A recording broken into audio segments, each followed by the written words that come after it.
On commence avec des informations exclusives. La situation sécuritaire ne cesse de se dégrader au Mali, toujours sous la pression des groupes djihadistes. Wassim Nasr, vous nous avez rejoint, bonjour. Vous allez nous présenter une carte qui illustre la descente aux enfers du pays. On va tout de suite regarder une carte qui montre les dernières attaques d'Al-Qaïda et de l'État islamique au Mali sur le dernier mois. Parce que si on était revenu plus qu'un mois, il n'y aurait pas assez de place sur la carte pour dire les choses comme elles sont. Donc toutes les attaques qu'on voit là, ce sont les attaques commises par Al-Qaïda entre le 25 décembre et le 25 janvier, donc aujourd'hui. Y compris le blocus de Tombouctou, qui est effectif depuis plusieurs mois. Et si on peut voir la carte en plein pot, on verra Ménaka. Et donc Ménaka, c'est la ville où l'État islamique agit, et là on la voit, et Ménaka aussi, d'après des sources locales qu'on a pu contacter sur la semaine, est sous blocus de l'État islamique. Donc tout ce qui rentre, tout ce qui sort est contrôlé par l'État islamique, sachant que l'État islamique s'est attaqué à la ville avec des roquettes, avec des escarmouches avec l'armée malienne, les factions présentes, le MSA et Wagner, en début du mois.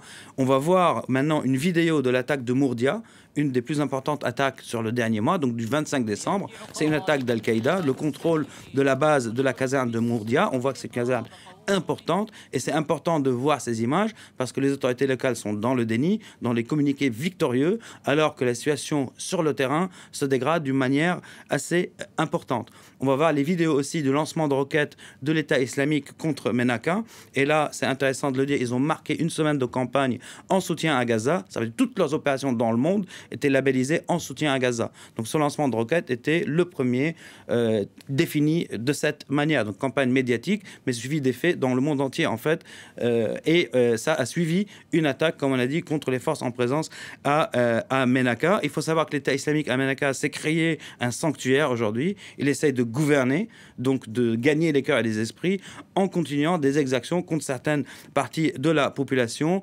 de manière assez régulière, on va dire. Mais la gouvernance qu'il essaye de se faire, c'est comme il a fait en Irak et en Syrie. D'ailleurs, les flyers qu'il distribue aux gens, voilà notre dogme, voilà ce qu'on veut, c'est exactement les flyers en arabe qui étaient distribués en Syrie en 2013. Donc ils sont en train de rejouer, on va dire, le manuel qu'ils ont joué au Levant dans la région de Ménaka aujourd'hui. On va voir aussi une des images, des photos des otages donc de l'armée malienne pris par Al-Qaïda au courant de 2023.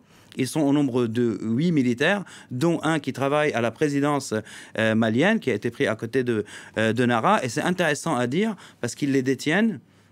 Ces otages demandent de l'aide aux autorités maliennes de manière nominative, à certains ministres et au président Goïta, en sachant qu'en même temps, Al-Qaïda donc est en train de liquider le dossier des otages autres étrangers. Ils ont libéré le dernier français, Olivier Dubois, ils ont libéré le dernier américain, le sud-africain il y a quelques semaines. Ils détiennent encore 3 Italiens d'une même famille. Donc c'est un dossier qu'ils sont en train de fermer. En tout cas, c'est l'impression que ça donne, sauf qu'ils continuent de détenir des locaux, des Maliens. L'armée malienne répond avec des frappes de drones. On va voir par exemple une frappe qui a eu lieu le 30 décembre à Tadaït. Donc là, en fait, c'est un puits.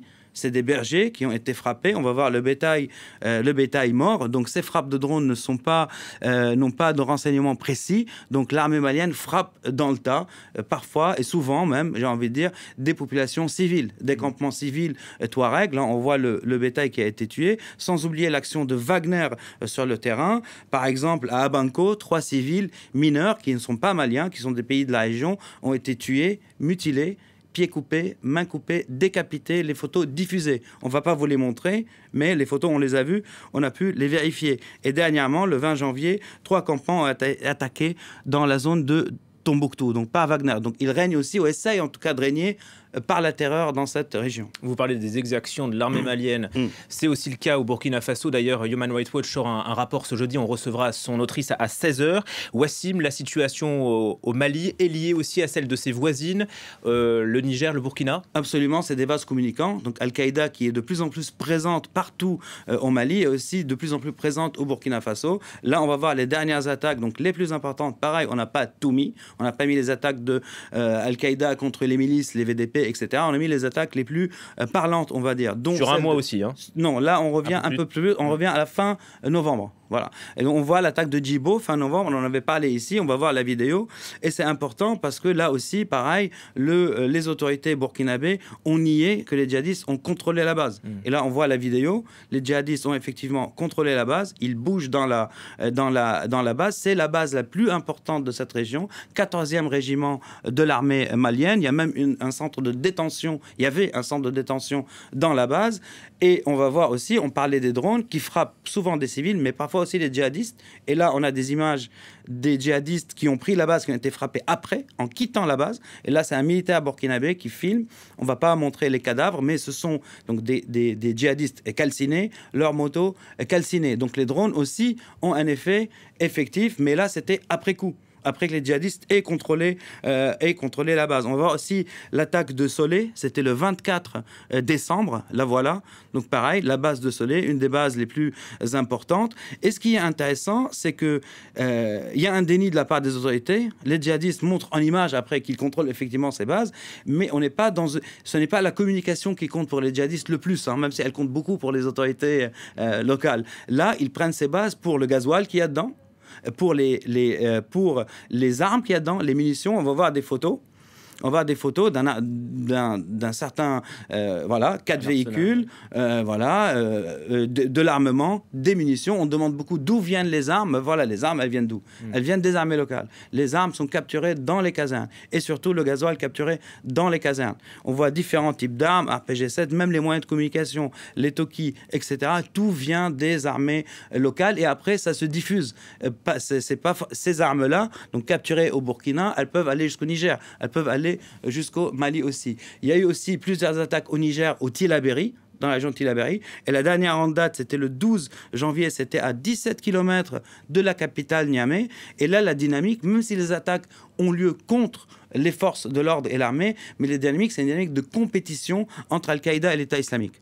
Donc c'est important, d'après des sources locales, donc sur zone des groupes, ils disent on est en compétition parce qu'il y a un vide sécuritaire causé par le départ des armées françaises et il y a une compétition au Niger et la rupture du dialogue avec les autorités nigériennes qui s'est arrêtée avec le coup d'État contre le président Bazoum, qui avait engagé des négociations. Il y a un vide et l'État islamique comme Al-Qaïda essaie de planter leur drapeau le plus loin pour schématiser.